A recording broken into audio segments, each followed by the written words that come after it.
Yeah. So if we have the Patriots as one of the worst teams, I mean, that's okay. We can say that.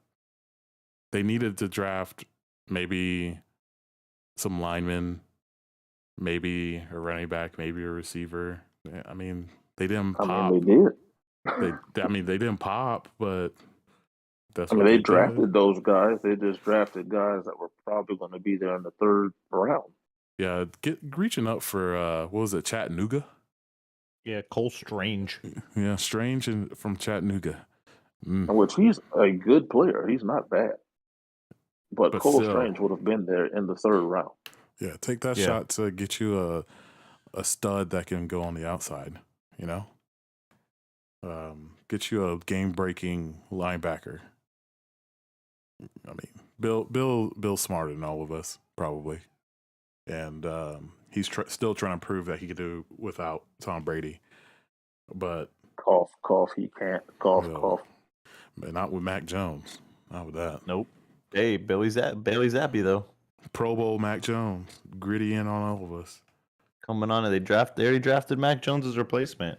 I don't know. I think the Patriots are the losers too for everything we said, and also just my rampant hope that they finally did something wrong. But again, you know, I'm sure Bill's dog picked really well and did a great job, and they'll probably have a better draft than everybody.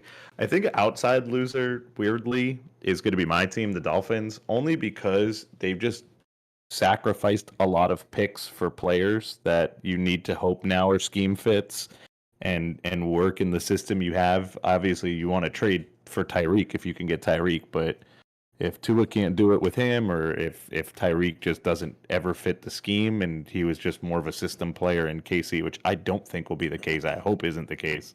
I think the Dolphins just gave up a lot and then had 4 picks in this draft. So they didn't really, for a drafting conversation, I think they could easily lose the draft just by not doing anything. Yeah.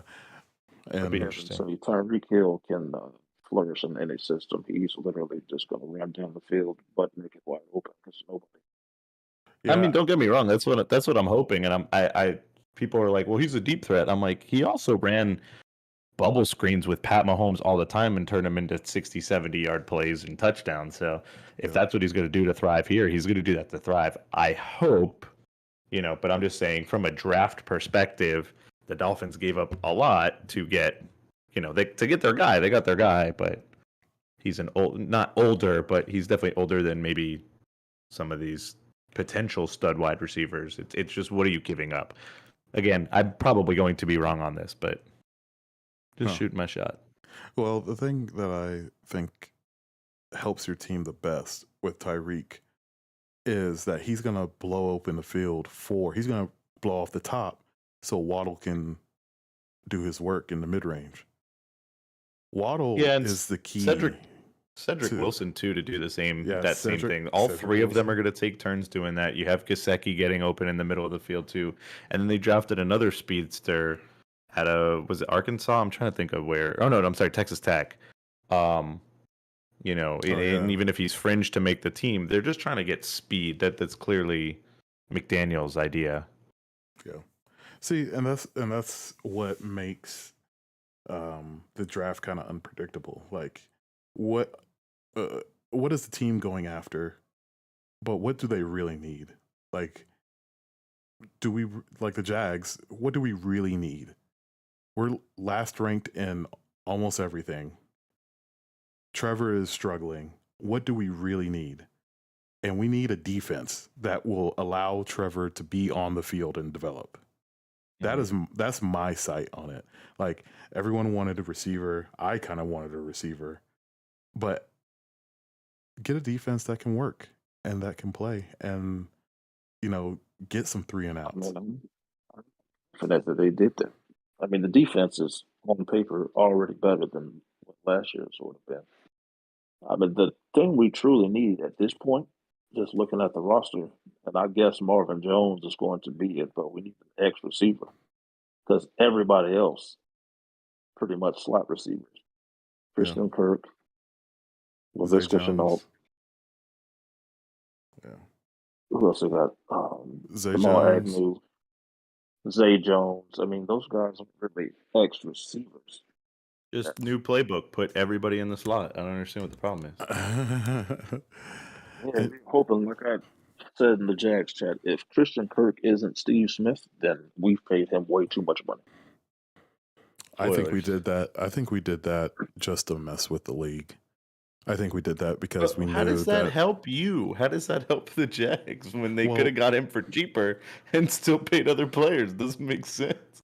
well, we knew that players don't want to play for Jacksonville until we turn it around. So why, if we have control of the market to say, hey, let's just jack up the price for wide receivers when they're all waiting for their new deals, their 5th-year options. There's so many good receivers waiting for 5th years. There's so many good receivers on a contract year. Let's jack up the price. We can afford it because we have the highest cap space. Other teams can't. They're going to have to trade. So it's going to change the landscape of the NFL. I think if that's what their plan was, that's genius. If it wasn't, they got I lucky. don't know why you think the Jags are geniuses. Or have a plan. Also, that sounds like tampering. I think we should take all their picks for next year. No, that's not tampering. That's the cap space, bro. Tampering. Integrity. Tampering. Integrity. Integrity. That's just that's way tinfoil hat. Yeah. No, but seriously, I think that this draft was good. I think one of the biggest teams to win was the New York Giants, actually. Getting tackles that can play. Day one, to open up Saquon. Get Daniel Jones some protection. Off the team. Oh, protection. You're right. Yeah, I agree. or I would say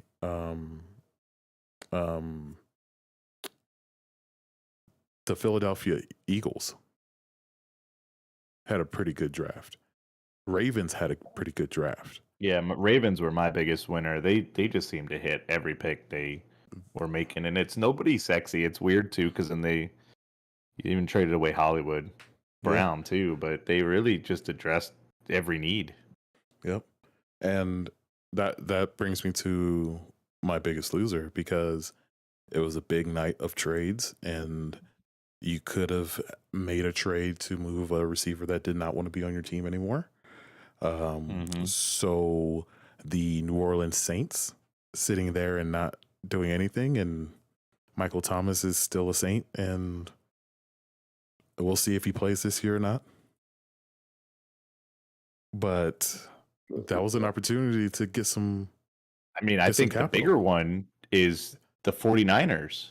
Oh yeah, AJ Debo. Brown and Hollywood Brown both get moved, which I was surprised by both of those. But you have somebody so disgruntled in Debo, and he's still on the roster, Yep. and they're still not paying him. Yep. It's weird. I think Tennessee lost that trade also. I don't know what they're doing. I think they're getting ready to reset here, because I mean, if Treylon Burks hits, they're okay.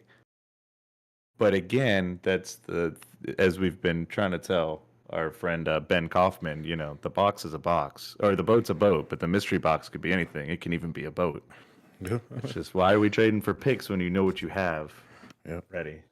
Well, they're going to hand the ball off to Derrick Henry 400 times because they paid him. So yeah, but then they got another running back too, didn't they? Isn't there somebody behind him now too? yeah, insurance. So yeah, I really feel like in my core, Eagles, Ravens, Jets all did well, but the New York Giants in my head got the most for what they had. Mm-hmm. So I'm looking forward to seeing them excel. And they got the new Percy Harvin, so. Excuse me? What's his name? Wendell Moore? Robinson? Wendell Robinson? I think all the from receivers Kentucky. are going to be pretty good. This was a very solid receiver class. Yeah. I was shocked when I got Dotson in our dynasty draft mid-second round. Yeah, that was a good pickup.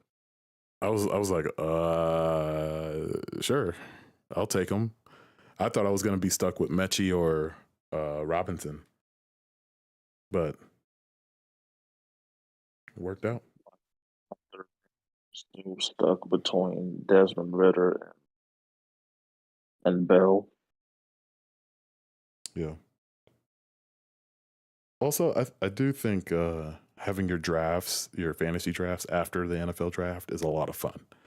You're really in tune with what just happened, and you get to risk it. Like news was dropping while the draft was going about players being cut, like Mike Davis, or not, is it Mike Davis? Yeah, Mike Davis got Mike cut by Davis, the Falcons. Yeah. and you know maybe this rookie that got drafted by the Tampa Bay Buccaneers is going to be a new threat or something like that. You know, like you're taking shots on players that you normally wouldn't late in the season after you see them in preseason. So, Yeah. if that's a suggestion for your fantasy leagues, dynasty leagues, draft right after the draft. It's fun. So, but all right, that is our show for today.